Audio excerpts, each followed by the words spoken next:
Hello and welcome back.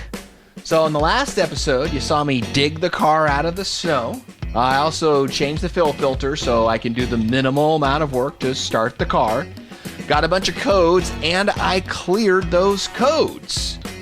So this means that the car can kind of drive now, but she still has a long way to go before she could become a daily driver. So I finally got real insurance on it and I can test her out now and take her out on a ride that is a little bit longer than just going around my block. So I went ahead and took the top off, tried to take her for a real ride, and that's when I discovered that I have a new issue with my idle. So my idle is so low, or there's something wrong at idle that the car keeps dying. So right now, car dies every time it's an idle. So I have to put my foot on the gas to keep it going. But this is how you find problems. You got to drive the car enough to see what's going to break down. So it's a continual process of always chasing mice. So let's add idle issue to the long list of things that I need to get fixed on this car to make her a daily driver. So now that it's kind of driving, I want to be able to lock the doors because that's kind of essential when you're driving around town, right? It'd be nice to have things in the car and not worry about them getting stolen because the door is unlocked. So I never got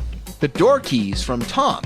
I tried to call him back at the number that I had, and for some reason, it was disconnected and no longer in service.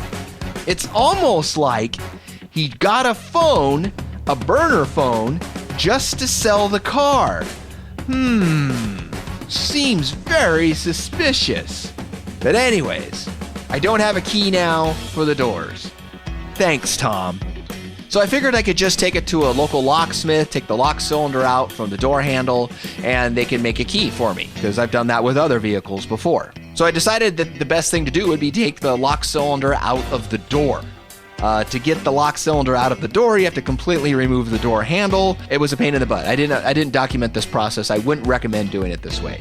I do have a video posted of how to remove the door shield, so just do that. That's a way easier way to do this that I would recommend. I did get the door handle out, so I dropped off the door handle with the lock cylinder off at a local locksmith and started to make a list of the other stuff that I needed to, get the car going. The spring on the door is missing. This is the spring that basically keeps the door open. So when you open your door, it will stop at kind of like a 45 and then I don't know, but more than the 45. So that spring is missing. So my door just is flopping all around. The door lock switch receptacle for the door is completely garbage. This thing's all dried out and falling apart. This thing needs to be replaced at some point. It's still working right now, but one day I need to replace this thing. There's clips for the door panels. There's these little plastic clips that actually go into the door, and then that's what screws the door panel into the door.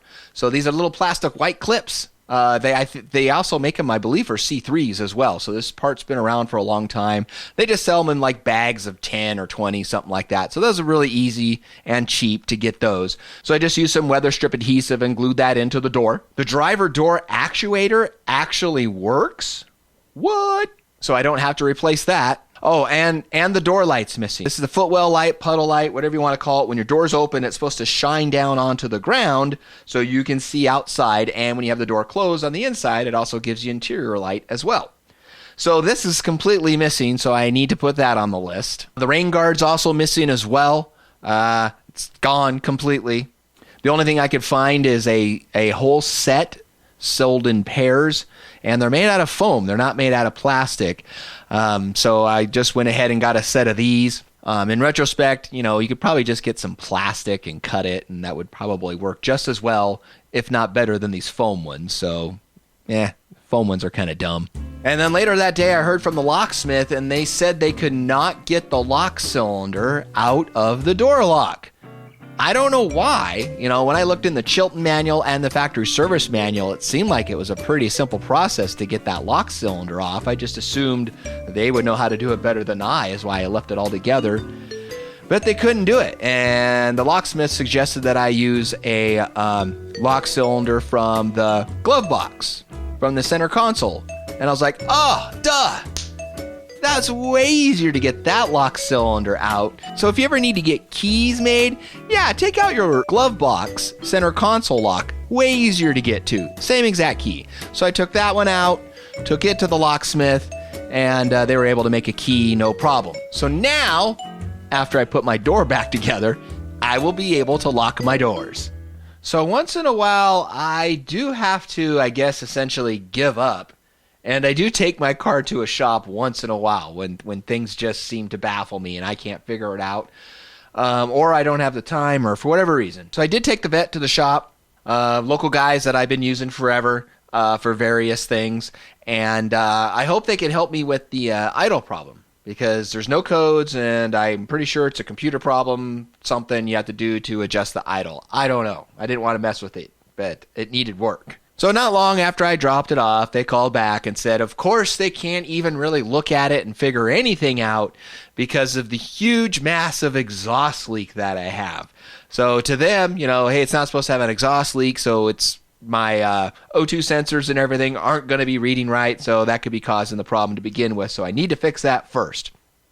Wonderful.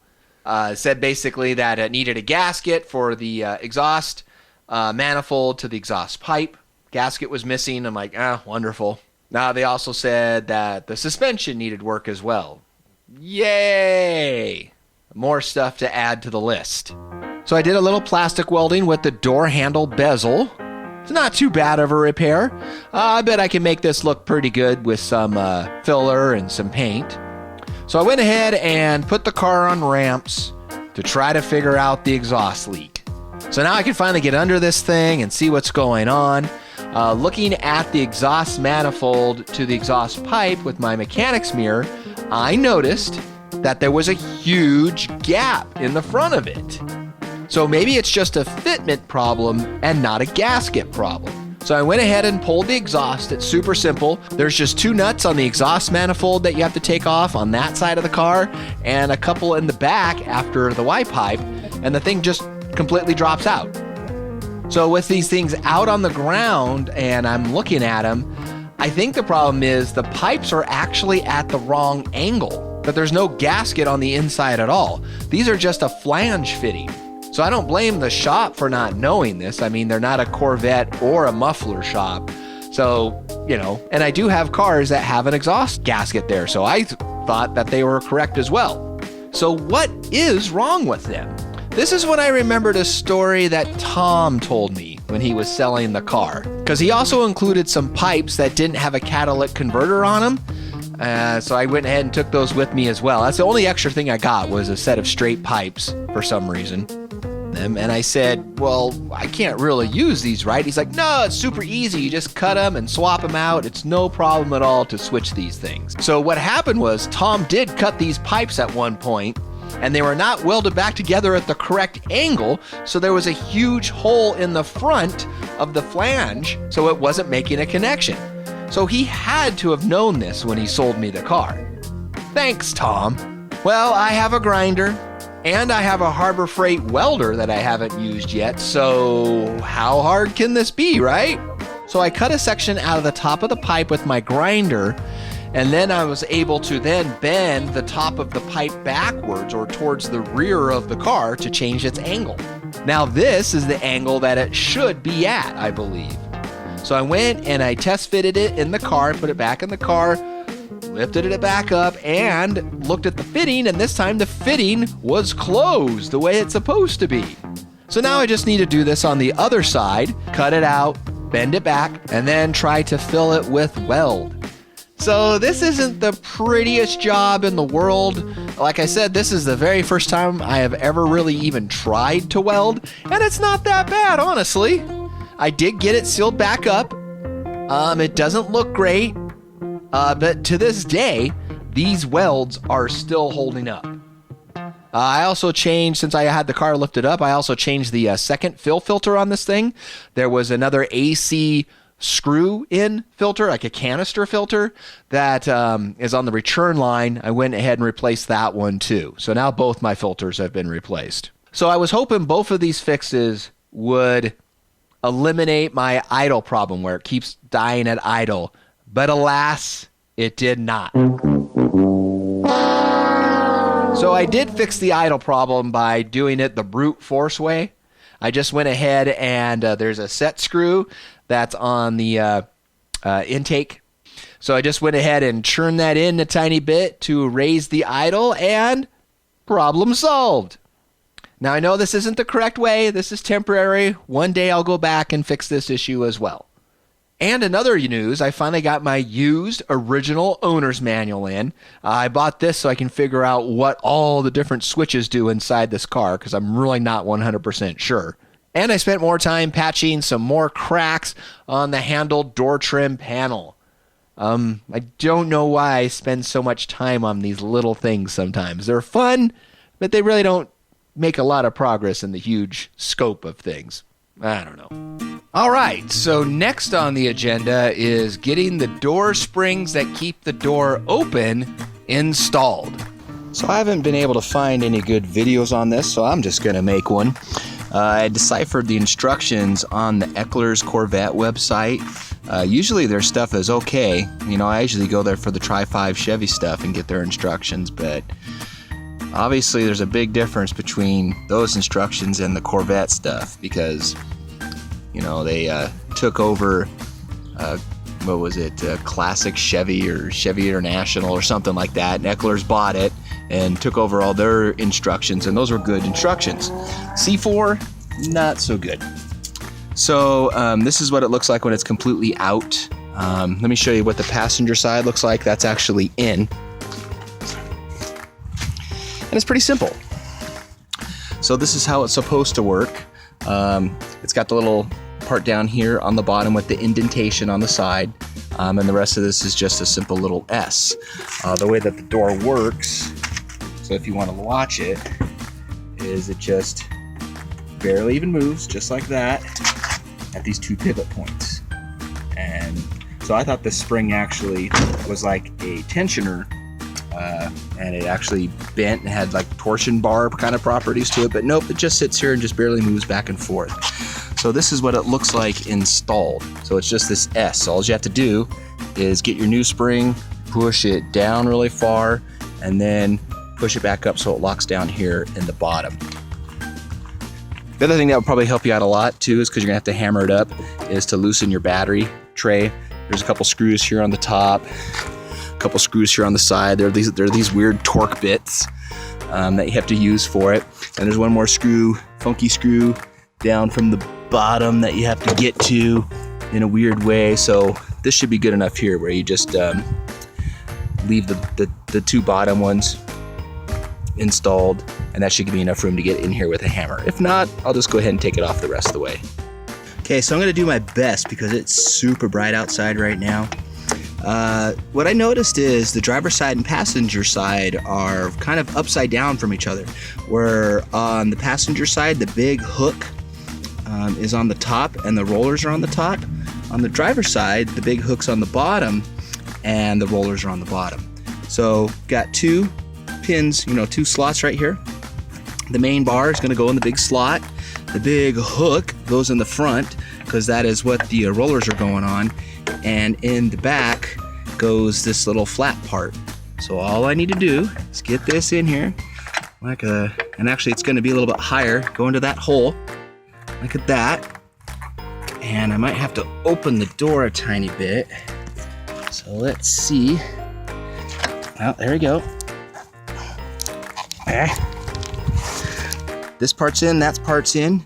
Now this is the part where you just get the hammer, line this up. You got to put this behind here, and with a hammer, I'm going to tap that down. So this is the way the door looks right now. It's not even all the way closed. And I'm going to use a screwdriver to push this part back, and then tap on it with a rubber mallet or a hammer. Okay, there we go, it's on. So that's all I had to do. I had to put the screwdriver in there and push it forwards, and then start tapping on the top of it with the rubber mallet. I just have a tiny bit more to go. I just wanted to show you how the screwdriver was set up. I'm gonna pull the screwdriver out now. There we go. It's locked in place now. Now when I open the door, look at that. Oh, it stays. There you go. So that's how that fits. And the other thing to notice between the aftermarket and the OEM spring is these aftermarket springs are much larger. So that way it makes this moving up and down process a lot easier, so you can go way high with it. Whereas the other spring, probably what they did was you had to replace the whole hinge, because I looked it up in the shop manual and there was no procedure for replacing this spring, only procedures for replacing these hinges. So I think that's the aftermarket solution, is to make the spring longer so you can slide it up and down like that. But it fits, closes, there you go, bam. So stay tuned for the next episode. That is where I will finally get to the headlight motor. I promise I'll get the door put back together, and as promised, I also have the totals for the entire year that I've spent on the car in 2017, and that will be at the end of the next video. So look for that in part 3 of the Corvette series. So that's the end of part 2. Thanks for stopping by. And don't forget to subscribe if you want to see more, and to like the video for YouTube's happiness. And if you have any comments or suggestions, please leave those in the comments below. So thanks for stopping by, you guys, and have a great day.